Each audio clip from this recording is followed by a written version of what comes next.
बिस्मिल्लाहिर्रहमानिर्रहीम। अस्सलाम वालेकुम नाज़रीन, आप यूट्यूब चैनल देख रहे हैं। मैं इमरान खान हूँ। पाकिस्तान में 14 अगस्त मनाई गई जश्न आज़ादी और भारत में 15 अगस्त मनाई गई वो उनका जश्न आज़ादी।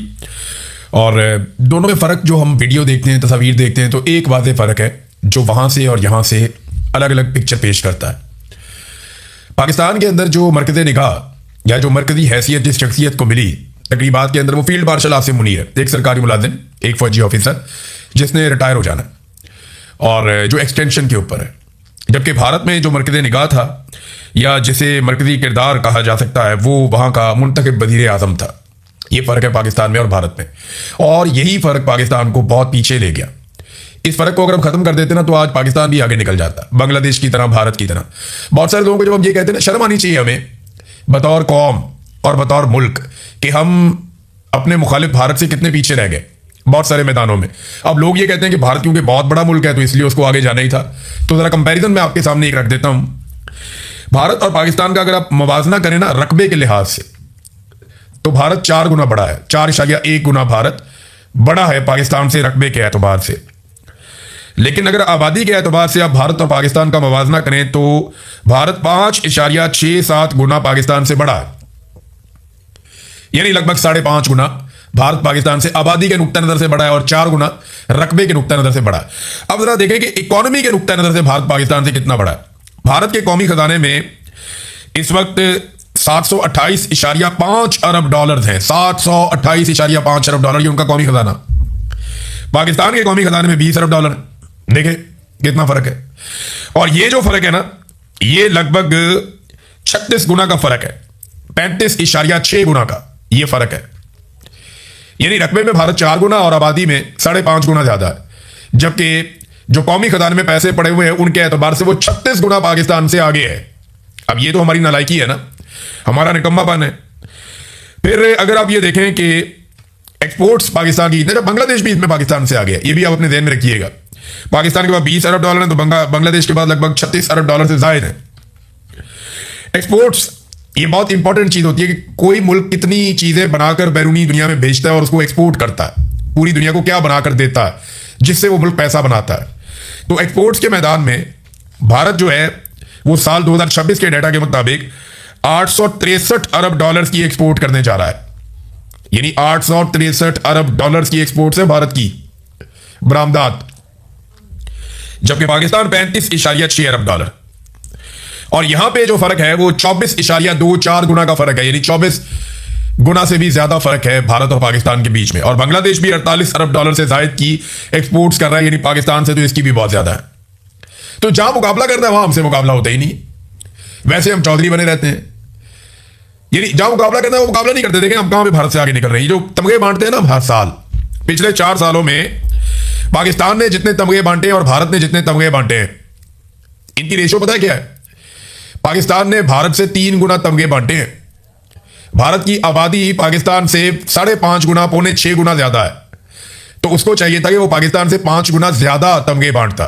लेकिन भारत ने पाकिस्तान से 3 गुना कम तमगे बांटे हैं और पाकिस्तान ने 3 गुना ज्यादा भारत से 1500 के करीब हमने बांटे, कोई 500 के करीब उन्होंने बांटे। ये 4 साल के अंदर हमने तो लंडा बाजारी लगा दिया तमगों का।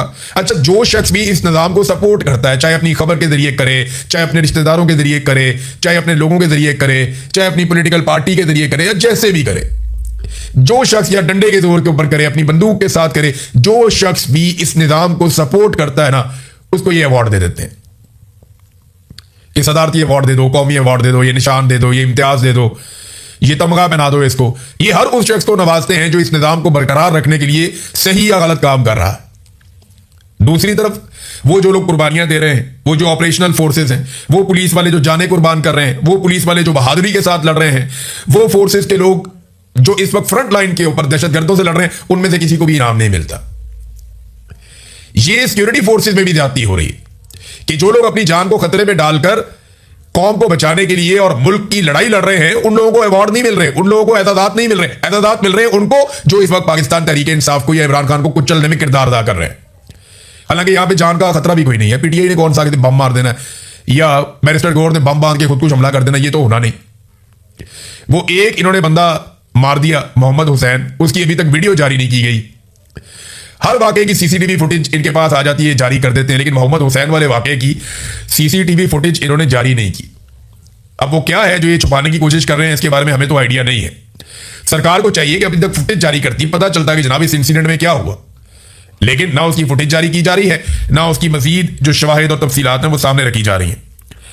बहरहाल ये था भारत और पाकिस्तान का फर्क। और मेडल्स नवाजे जा रहे हैं पाकिस्तान में किन लोगों को? जो लोग इस रजीम को सपोर्ट करते हैं, सिर्फ वफादारी और आप वो कह लें कि चापलूसी की बुनियाद के ऊपर ये मेडल्स बांटे जा रहे हैं। नाज़रीन, खबरें चल रही है कि पाकिस्तान तहरीक इंसाफ को ये ऑफर दी गई है कि 28वीं आईनी तरमीम आप करवा दें तो आपके बहुत सारे मामला हल हो जाएंगे, फ्यूचर में इमरान खान भी बाहर आ जाएंगे तो आपके लिए रास्ते खुल जाएंगे।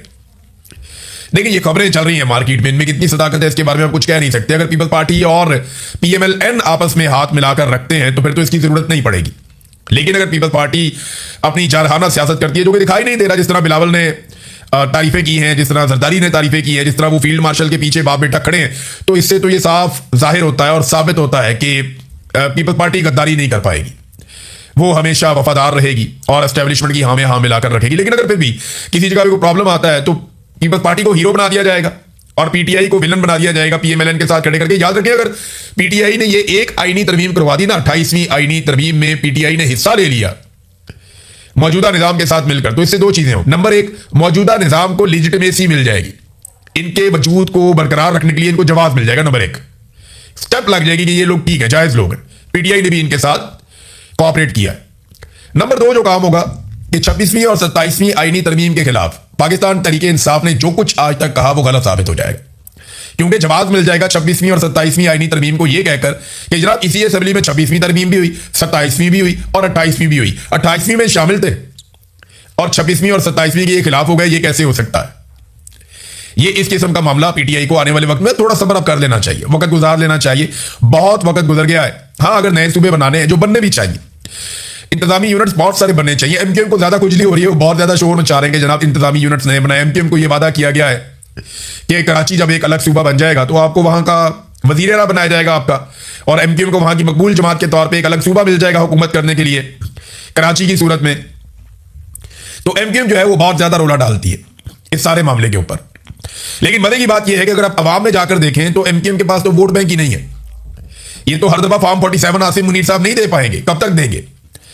अभी तक तो देते चले आ रहे हैं, लेकिन क्या हर दफा दे पाएंगे? अगर ये अलग सूबे भी बन गए तो कभी ना कभी तो फ्री एंड फेयर इलेक्शन होगा, और जब भी कभी फ्री एंड फेयर इलेक्शन होगा तो वहां जमात इस्लामी और पाकिस्तान तहरीक इंसाफ जीतेंगे। MQM तो बहुत महदूद और छोटी जमात बन गई है। अगर इस मरतबा MQM को फॉर्म 47 ना दिए जाते तो उनके पल्ले तो सीटें ही कुछ नहीं थी। नाज़रीन, नवाज शरीफ साहब ने जो कल बयानात दिए उनके अदादोशुमार गलत हैं, उन अदादोशुमार को दुरुस्त भी साथ साथ करना चाहिए, क्योंकि ये बड़ा जरूरी है। मियां साहब ने बहुत अजीबोगरीब किस्म की अदादोशुमार दे दिए कि मेरे दौर में मईशत बहुत अच्छी चल रही थी, मेरे दौर के अंदर महंगाई बिल्कुल नहीं बढ़ रही थी, मेरे दौर के अंदर जो है वो 1 रुपया भी डॉलर की कीमत नहीं बढ़ी। मैंने कुछ फैक्ट्स आपके सामने रखे थे जहां पे मियां साहब गलत बयानी से काम ले रहे थे। अभी कुछ और चीजें आपको मैं बताता हूं कि 2013 में जब मियां साहब को हुकूमत मिली तो करंट अकाउंट खसारा था 2.5 अरब डॉलर। जब 2018 में मियां नवाज शरीफ साहब ने हुकूमत छोड़ी तो करंट अकाउंट खसारा था 19.89 अरब डॉलर्स। ये मियां नवाज शरीफ साहब का कारनामा था। 2013 में माली साल के इख्तिताम पर बरामदात 25 अरब डॉलर थी, जबकि 2018 में वो कम होकर 23 अरब डॉलर हो गए। अब ये होना तो ये चाहिए था कि वो 30 या 31 तक लेकर जाते 25 से बढ़ाकर, लेकिन उल्टा उन्होंने पाकिस्तान की बरामदात कम कर दी। फिर किसानों को जो मार पड़ी 2013 से लेकर 2018 तक, किसान उस दौर को एक स्याह दौर के तौर पर याद रखते हैं, और आज फिर किसानों का एक स्याह दौर चल रहा है। और सबसे बड़ा जुर्म जो शरीफ खानदान का था वो IPPs को लाकर अजीबोगरीब किस्म के डॉलर्स के अंदर मुआहदे करना था कि आप बिजली बनाएं या ना बनाएं, हम आपको बिल देंगे, हम आपको पैसा देंगे, और आप अरबों रुपए, बल्कि अरबों डॉलर, आप कहें कि आप अरबों डॉलर पाकिस्तानियों की जेबों से निकालते रहेंगे और हम आपकी इसमें मदद करेंगे, आइए हमारे साथ मुआहदे कीजिए। वो 2013 से 15 तक जो मुआहदे किए नवाज शरीफ साहब ने, पाकिस्तान की इकॉनमी की तबाही की सबसे बड़ी वजह वो मुआहदे थे। नाज़रीन, खैबर पख्तूनख्वा के साथ ज्यादती हो रही है, लगातार ज्यादती हो रही है। मुजम्मल असलम साहब ने भी इस पर आवाज उठाई है कि बाकी सूबों को ज्यादा शेयर दिया जा रहा है तरक्याती मनसूबों में, और खैबर पख्तूनख्वा का शेयर जो है वो बहुत ज्यादा महदूद किया जा रहा है। वफाक ने जो अपना तरक्याती बजट रखा है उसमें खैबर पख्तूनख्वा का हिस्सा इंतहाई कम रखा है। खैबर पख्तूनख्वा की सिर्फ 786 में से 7 स्कीमें हैं, और अगर आप जमशुदा इजला के फंड निकाल दें तो सिर्फ 2.2 अरब रुपए बनते हैं। यानी 1000 अरब रुपए में से खैबर पख्तूनख्वा के जो सेटल्ड एरियाज हैं वहां पे 2.2 अरब रुपए वफाकी हुकूमत खर्च करने जा रही है। ये कितनी बड़ी ज्यादती है। इसमें पंजाब के ऊपर सबसे ज्यादा पैसा खर्च करते हैं, फिर बाकी सूबों के ऊपर खर्च करते हैं। देखिए खैबर पख्तूनख्वा के लोग या जो हमारे बलूचिस्तान के लोग हैं वो भी तो पाकिस्तानी है। उनके बच्चों के पैरों में जूती नहीं होती, उनको सहूलियात नहीं मिलती, उनके ऊपर तरक्याती बजट खर्च नहीं किया जाता, उनकी नौकरियों का बंदोबस्त नहीं किया जाता, फिर भी वो पाकिस्तानी है और वो पाकिस्तान के लिए अपना किरदार अदा करते हैं। यही बच्चे फोर्सेज में भर्ती होकर अपनी जानें भी कुर्बान करते हैं। यही बच्चे तालीम हासिल करके पाकिस्तान को आगे बढ़ाने के लिए भी अपना कंधा देते हैं। क्योंकि पंजाब में वसाइल बहुत ज्यादा इस्तेमाल होते हैं, यहाँ के तलबा पे, यहाँ के लोगों पे पैसा बहुत खर्च होता है, तो ये इनके पास ज्यादा मौका आगे बढ़ने का। खैबर पख्तूनख्वा और बलूचिस्तान के लोगों का ये कसूर नहीं होना चाहिए, उनके ऊपर भी पैसा उसी तरह खर्च करना चाहिए जैसे बाकी बड़े सूबों के ऊपर खर्च किया जाता है। नाज़रीन, किसी दौर में जजेस के फैसले बोलते थे, आजकल जजेस बोलते हैं। जस्टिस सरफराज जोगर साहब जो इस्लामाबाद हाई कोर्ट के चीफ जस्टिस बनाए गए आईनी तरमीम के बाद, अब वो एक तकरीर कर रहे थे 14 अगस्त के हवाले से। उन्होंने कहा 2 साल में पाकिस्तान ने दिफाई और सफारती लिहाज से जो चीजें हासिल की हैं अल्लाह की बड़ी करम नवाजी है, अदरवाइज किसी जमाने में पाकिस्तान का इस तरह का कोई नाम नहीं था। जजेस के फैसले बोलते हैं, उनकी खुशामद नहीं बोलती। ऐसा लगता है कि पूरा का पूरा निजाम और इस निजाम का हर बेनिफिशरी इस निजाम को बचाने में लगा हुआ है और इस निजाम की खुशामद में लगा हुआ है कि किसी तरह हम इस निजाम को बचा लें, क्योंकि हमारी अपनी बका भी इस निजाम के साथ है। और chief justice Islamabad high court इस निजाम का एक ऐसा मोहरा है जिसने निजाम को ना सिर्फ बहुत सपोर्ट किया, बल्कि वो ये जानते हैं कि जब तक ये निजाम रहेगा तब तक उनकी बका है। अगर ये निजाम चला गया तो वो भी चले जाएंगे। लिहाजा इस निजाम को बचाने के लिए ये लोग आखिरी हद तक जाएंगे। जजेस के फैसले बोलने चाहिए, लेकिन इनके फैसले क्या बता रहे हैं वो आप देखिए, पढ़िए, आपको समझ आ जाएगी कि कितनी जानिबदारी है इनके फैसलों में। खास तौर पे जो अवामी मामलात हैं या जो सियासी मामलात हैं या जो एस्टेब्लिशमेंट की सियासत में मुदाखलत है, उस हवाले से इनके फैसलों में शदीद तरीन जानिबदारी है। नाज़रीन, पंजाब का एक ही ऐसा मनसूबा है जिसको मरियम नवाज का मनसूबा कहा जाता है, सुथरा पंजाब। अब वो एक करप्शन, गंदगी और नाअहली से लुथड़ा हुआ एक पंजाब मनसूबा है। यानी जो सुथरा पंजाब मनसूबा है उसे अगर कोई कहता है कि लुथड़ा पंजाब मनसूबा, तो वो गलत नहीं कहता। हालात ये हो गए हैं कि समा टीवी जो हुकूमत का अपना टीवी है और हुकूमती वजीर का टीवी है, वो ये बताने पर मजबूर हो गया कि लाहौर से मुल्तान और मुल्तान से जनूबी पंजाब और लाहौर से लेकर ये अपर पंजाब तक हर तरफ गंद ही गंद है। हर तरफ गंदगी के ढेर फैले हुए हैं, हर तरफ बेड़ा गर्क कर दिया है, करप्शन है, नाअहली है। सुथरा पंजाब के फंड्स कहां जा रहे हैं कुछ समझ नहीं आ रही। हर कुछ अरसे के बाद कोई ना कोई खुदकुशी करता है। सुथरा पंजाब के जो बेचारे मुतासरा मुलाजमीन है वो एहतजाज करते रहते हैं, आवाज उठाते रहते हैं कि किसी तरह हमें पैसे मिल जाए, हमें हमारी तनख्वाह मिल जाए, जो काम हम कर रहे हैं उसके बदले में जो पैसे हैं वो भी मिल जाए। फवाद चौधरी जैसा आदमी जिसने उस्मान बुज़दार की हमेशा मुखालफत की थी, यानी मैं भी ये सोचने पर मजबूर हो गया कि अगर मुझे कोई कह के कंपैरिजन करना है उस्मान बुज़दार का मरियम नवाज से, तो मैं क्या करूंगा। देखिए, प्रोटोकॉल मरियम नवाज का ज्यादा है, ज्यादा अच्छे कपड़े मरियम नवाज पहनती हैं, ज्यादा मरियम नवाज अपना दिखावा ज्यादा करती हैं। मरियम नवाज ने अपना रोब ज्यादा बरकरार रखा हुआ है, ब्यूरोक्रेसी को दबा के रखा हुआ है।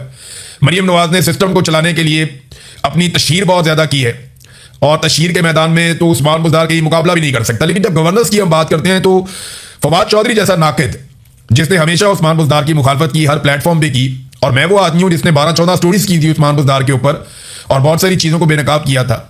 लेकिन मेरा भी ये मानना है, और फवाद चौधरी का स्टेटमेंट देखे हैरानकुन तौर पर बुज़दार हर लिहाज से मरियम नवाज से बेहतर वज़ीर आला था, ये फवाद चौधरी ने कहा।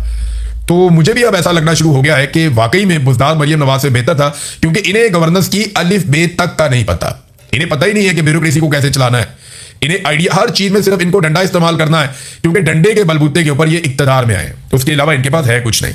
तो अब तक के लिए इतना ही। अपना ख्याल रखिएगा, अपने चैनल का भी। अल्लाह हाफ़िज़।